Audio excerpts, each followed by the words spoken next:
என்னங்க அடுத்து பேசக்கூடாதா? பேசுங்க. நீங்க மக்களுடைய பிரச்சனைங்க சட்டமன்றத்தில் பேசி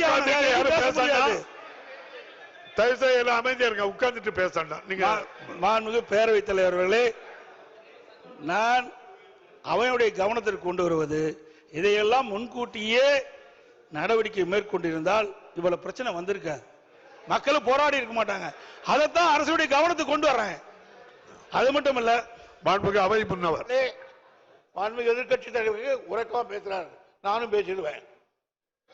ஏற்கனவே இந்த திட்டத்தை எல்லாம் நாங்கள் முயற்சி எடுத்து மத்திய சர்க்காருக்கு தெரிவித்து அவர்கள் ஆன காரணத்தால் தான் இந்த தீர்மானத்தை கொண்டு வந்திருக்கிறோம்.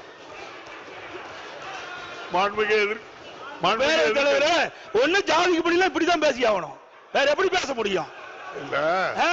என்ன பேச முடியும்? உங்களுக்கு சரக்கு இருந்தாலும் பேச முடியும். நீங்க முதலமைச்சர் ஒன்றுக்கும் வார்த்தையெல்லாம் பயன்படுத்தாண்டா. அது நீங்க இப்படி பேசுற என்ன அர்த்தம்?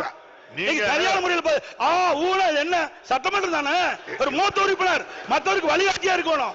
அதை விட்டுட்டு என்ன இதுக்கெல்லாம் பயப்பட மாட்டாங்க. மக்களுடைய பிரச்சனை உயிரை கொடுத்தாலும் காப்பாற்றுவாங்க. நீங்களும் அதே வார்த்தை என்ன வேலையில எங்கிட்ட நடக்காது.